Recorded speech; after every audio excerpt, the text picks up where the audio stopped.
Hey y'all, hey. Thank you for coming to spend a little bit of time with me. If you watched my last video here, I spent Mother's Day weekend alone this weekend, and I was okay with that. It's a good thing that I spent it alone. Um, I got some flowers delivered to my door. I wasn't for sure who they were from. I found out who they were from. They were from who I thought they were from. They were from who they should have been from. But unfortunately, yeah, we kind of like broke up.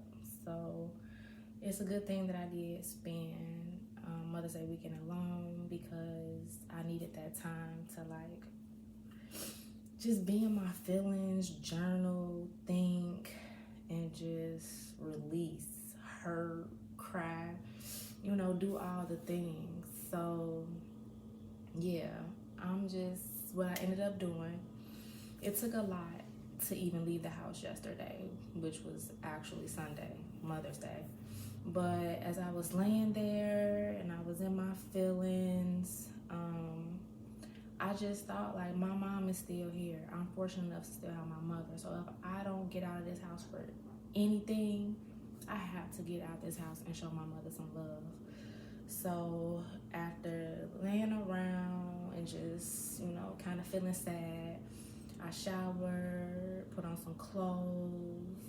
I was one of them last minute people that went to the store, got a card, got a balloon, went to go get some money to put in a card. And I called my mom because I was really gonna, just invite her to go to the store with me. I think I had to do like a Walmart run or some Target run. So when I called her, she was on the way to an event with my dad. So I was like, okay, so I got those things, took them to the house for her, and that was it. So I didn't do much, but I was able to do that. Also, my son called me, and he was just like acting a little weird. He didn't say Happy Mother's Day. You know what I'm saying? It's just like he called me out of obligation. So that hurt my feelings. And I told him, like, hey, it's Mother's Day. Why didn't you say Happy Mother's Day? And so then he, like, reluctantly said it. But that kind of hurt my feelings. So yesterday, I was just in my feelings. And so this morning, it's Monday. Of course, I still got to go to work. As you can see, I just got done with a walk. It did help clear my head, especially going into the week on a Monday. I have clients after my regular 9 to 5 today. So it's going to be a long day, and I'm happy that I was able to get outside, get some fresh air, get my little therapy session in, and clear my head because I was at that point, me and the person that I was talking to, we're long distance, and we haven't really spoken in almost 2 weeks. We had some like back and forth text, but it was real cold and distant. And despite me reaching out to try to make amends and take accountability and all of these different things, it was still getting met with coldness. And so I finally just in my head was like, yeah, this ain't it. This is not it. So when I woke up this morning, you know how you go through them cycles, I was like, man, should I text again just to get my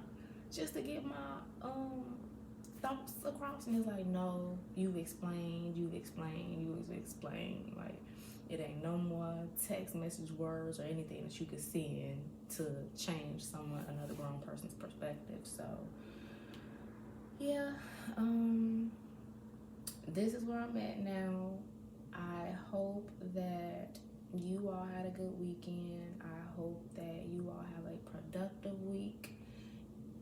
One of the things that really helped me through this weekend was journaling, writing out my thoughts on paper, breath work, taking deep breaths, regulating my breathing, reframing any negative thoughts that I had, like being confident in my own thoughts and feelings. Those are things that really help me. If you're going through something, try any of those things to help you. I've also had a friend that has been, kind of talking to me throughout this. So yeah, like, subscribe, comment, and I'll see y'all next time. Peace.